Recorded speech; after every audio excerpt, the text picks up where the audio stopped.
C concept அப்படின்னு ஒரு கான்செப்டை நம்ம பார்க்க போகிறோங்க.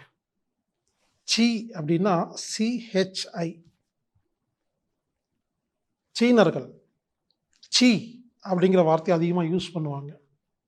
டாய் சி கேள்விப்பட்டிருக்கீங்க இல்லைங்களா?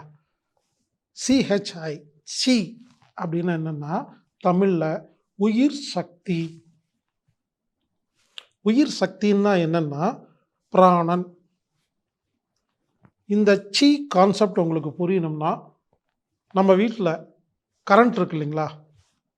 கரண்ட் இருந்தால் டிவி ஓடுது, ஃப்ரிட்ஜு வேலை செய்யுது, ஃபேன் சுற்றுது, லைட் எரியுது, மொபைலுக்கு சார்ஜ் போடுறோம். திடீர்னு கரண்ட்டு போயிடுச்சு. என்ன சொல்கிறோம்? ஓ, கரண்ட் போயிடுச்சா அப்படிங்கும்போது எதுவுமே வேலை செய்யலை. அப்போது நமது வீட்டுக்குள்ளே உயிர் சக்தி அப்படிங்கிற கரண்ட் இருக்குது.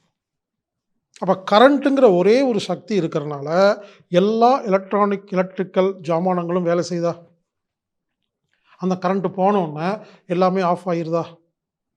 இதே லோ வோல்டேஜ் வருது, கரண்ட் வருது ஆனால் கொஞ்சம் கம்மியாயிடுச்சு. இப்போ என்னாகும்? பல்பு நல்லா பிரகாசமாக எரிஞ்சிட்டு இருந்தது கொஞ்சம் டல்லாக எரியும். ஃபேனு வேகமாக சுற்றிட்டு இருந்தது மெதுவாக சுற்றும். ஏசி ஆஃப் ஆகிரும். இப்படி வீட்டுக்குள்ளே பார்த்தீங்கன்னா நிறைய எலக்ட்ரிக்கல் ஜாமானங்கள் இருக்குது. இது கரண்ட் கம்மியான ஒன்று ஒவ்வொன்றும் வேலை காட்டுது இல்லையா? ஒவ்வொரு விதமான வேலை காட்டுது இல்லை? டியூப்லைட்டில் அவிஞ்சு எரியுது இல்லைங்களா? அந்த மாதிரி நமது உடம்பில் இருக்கும் அந்த பிராண சக்தி தான் உயிர் சக்தி, கரண்ட். இதைத்தான் சீனர்கள் சி அப்படின்னு சொல்கிறாங்க. இது ஒரு பெரிய கான்செப்டுங்க. விரைவில் சி சம்மந்தமாக நான் ஒரு முழுமையான வீடியோ போடுறேங்க. இது வெறும் அறிமுகம் மட்டும்தான். அந்த சி அப்படிங்கிற எனர்ஜி சிறுநீரகத்தில் எவ்வளவு தேங்கி நிற்கும், அது எப்போ யூஸ் பண்ணோம், அட்ரினல் சுரப்பி வேலை செய்யும் போது சி சக்தி எப்படி வெளியே வரும், கல்லீரல் எவ்வளோ இருக்குது, இந்த மாதிரி நிறைய விஷயங்கள்லாம் இருக்குதுங்க. எந்தெந்த வயசு வரைக்கும் அது எந்த இடத்துல ஸ்டோர் பண்ணி வச்சுருக்கோம். இப்போது கர்ப்ப காலத்தில் பாருங்கள், ஒரு பெண் முதல்ல அப்படியே சொங்கி மாதிரி அதாவது சோம்பேறியாக இருப்பாங்க. ஆனால் ஒரு குழந்தை உருவான ஒன்று பாருங்கள் மலர்ச்சியாக இருப்பாங்க.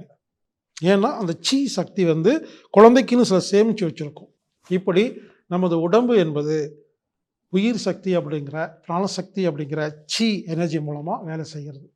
இந்த ஒரு சக்தியை மட்டும் அதிகரிக்கிறது மூலியமாக பல்வேறு நோய்களை குணப்படுத்தலாம்.